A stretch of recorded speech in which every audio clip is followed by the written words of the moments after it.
I remember the day when I was in the labor room to deliver my child. I was inside with the doctor, but my husband, mother, and father were frantically pacing up and down the hospital's hallway. It was midnight, but the activity and movement in that hallway was electric. If at that moment you would have asked my mom to sit down, she would have blasted at you. The happiness of the arrival of the child would come later. But at that very moment, the only feeling that filled everyone was anxiety.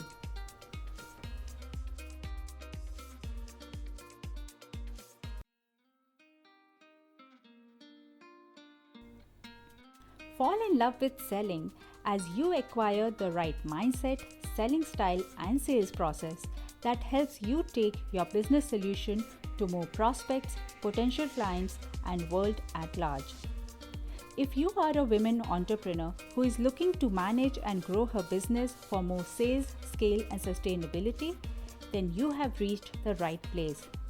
I'm Roshni Baronia, your host for the show Ace the Sales, which is all about helping you bring your true and complete self to each sales conversation.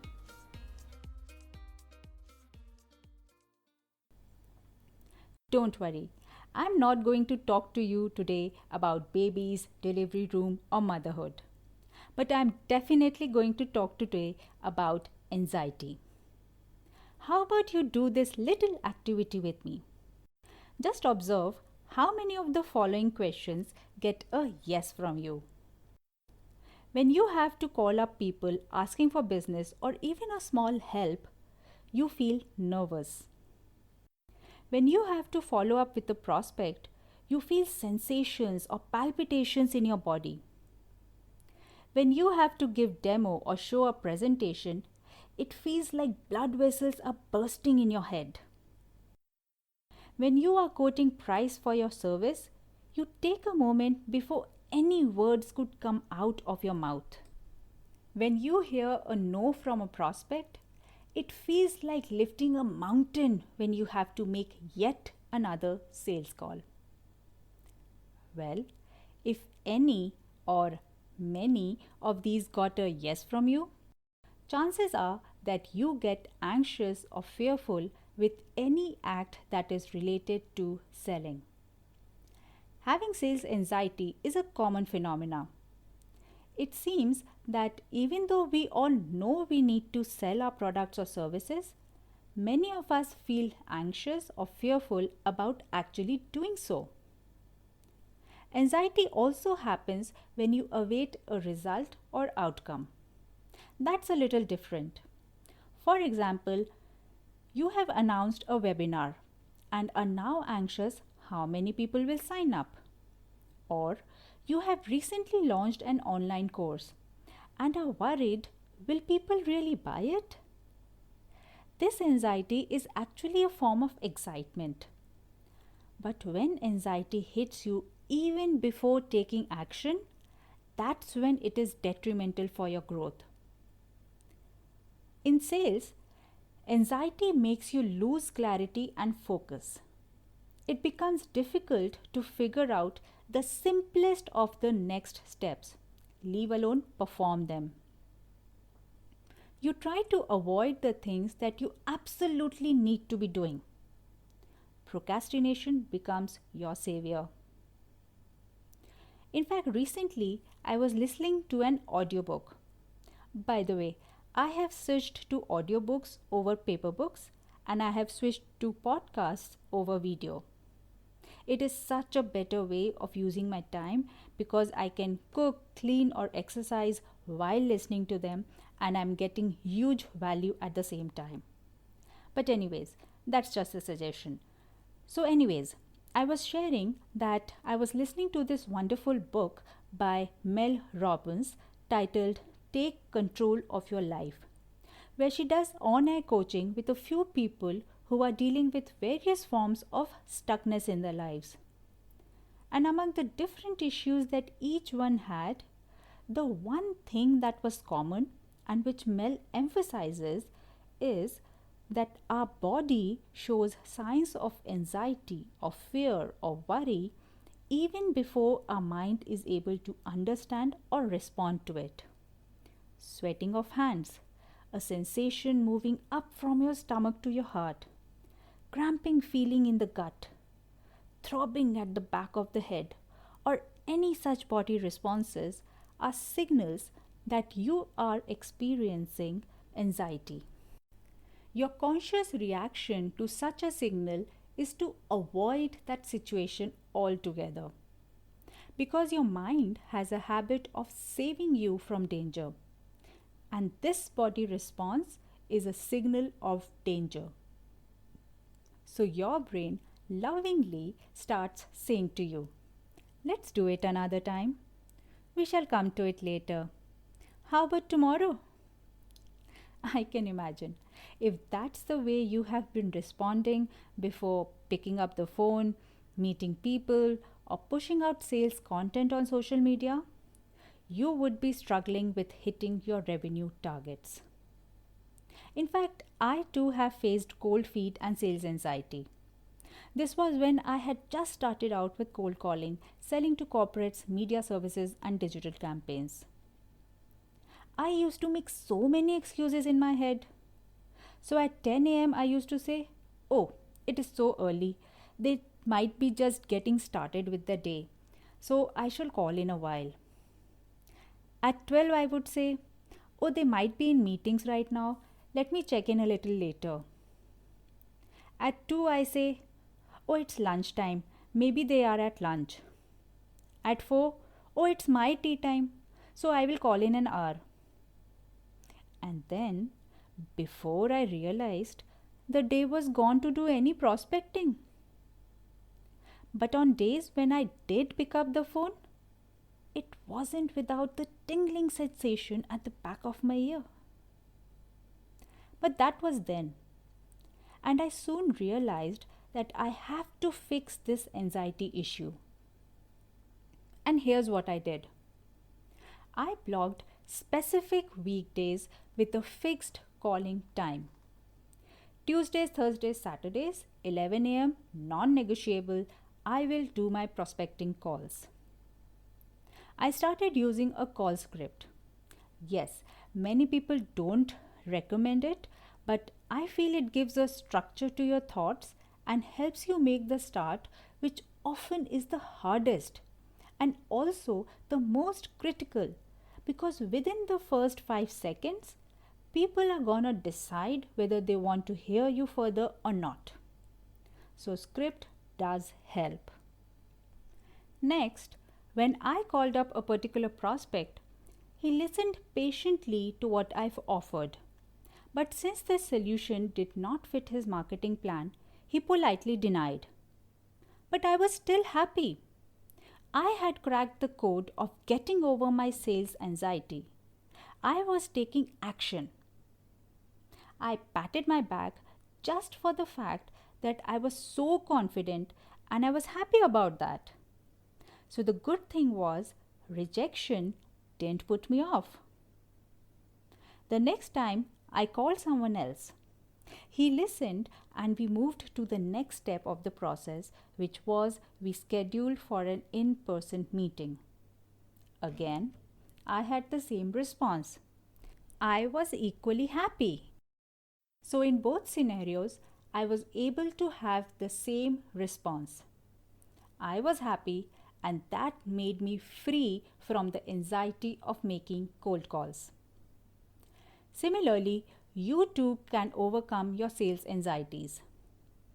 Some of the common sales anxieties people have is when they are doing follow-ups. Some people worry about being ghosted. Being ghosted is that all throughout you are having good conversation with your prospect and they seem to be interested, and then all of a sudden they go silent. This causes a lot of stress to entrepreneurs as well as seasoned sales professionals. Going to public events, places with a lot of crowd, business events, seminar, etc. causes anxiety to some people. Asking for sale, I have seen many of my peers having one conversation after another, multiple meetings happening, but they do not ask, when do we start work? Or shall we sign the contract then? Only out of the fear of losing what they have right now. That doing so might scare away this relationship. But here's the thing, you do not want a prospect relationship, you want a client relationship. So now the question is, how do you know you are having sales anxiety and how to overcome it? To identify that you are having sales anxiety, observe the following. First, your body response. Like the examples I gave earlier, look out if you are having similar or any other body responses before you go in for any sales activity. Things like shaking of leg, rubbing of fingers, changing cross legs very often, shifting in the chair very often, etc. These are body signals of anxiety. Speech patterns. See if you do this very often. Clearing of throat, forgetting of words, use of vague words like I guess, maybe. And lastly, mental detours. Yes, this does happen. You are sitting in with your prospect and your mind wavers off in a totally different zone. You become incapable of focusing on one idea or the conversation that is happening. Even abruptly ending the meeting and moving out. Take note if that has ever happened with you. Once you recognize these signals, list down the specific occasion when it happens, the situations or the sales activities before which you have these symptoms. Like in my case, it was a few minutes before making the call. It might be something else for you. Knowing the fear and acknowledging it wins half the battle. Only when you know what you are dealing with will you be able to find a solution for it. So once you recognize these signals, we move to the next step, which is set a goal and make an action plan.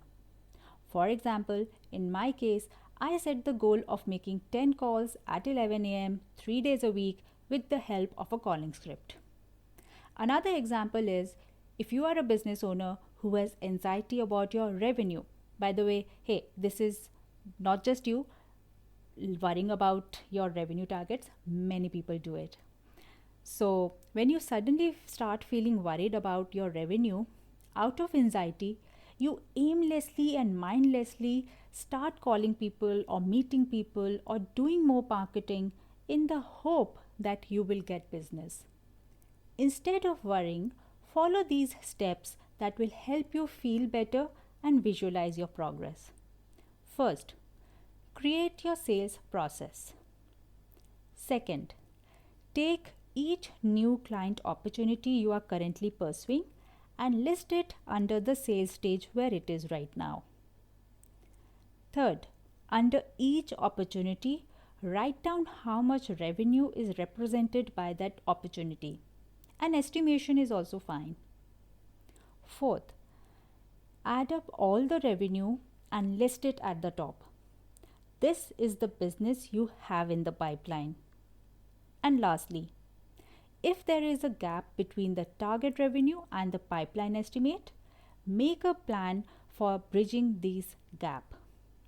This will be the new leads you have to generate. See, it's not that difficult. The basic premise to kill sales anxiety is to first bring in clarity and identify what part of sales activity is causing you anxiety. Then observe your body, speech, or mental signals you are having. And then change your response to this anxiety and fear by making a step by step action plan.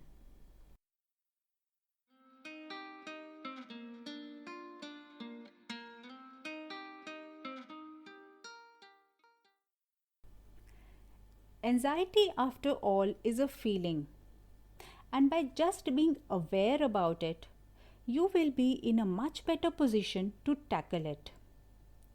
It needs a loving embrace and an action plan to follow, and you will be able to overcome it. Yes, the first time you do it, it's going to be uncomfortable. But then it gets easier with time because you get better at it. I hope this episode was able to help you become aware of some things which were holding you back from having sales success. You can read more on this in my ebook, How to Revolutionize the Sales Mindset, where I give a 5-step framework to overcome the inhibitions and acquire a successful sales mindset. It's free for download at roshnibaronia.com/ebook. The link is mentioned in the show notes. The Kindle version is available on Amazon as well, so do check it out.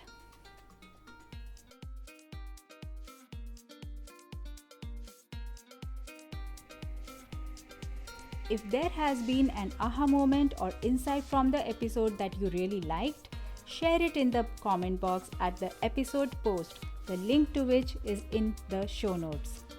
The best way to let me know that you liked the episode is to take a screenshot of this show right now, post it on Instagram and tag me at Roshni_Baronia. And if you haven't done it already, please do subscribe to the show so that you do not miss out on any future episodes that will help you become a super seller.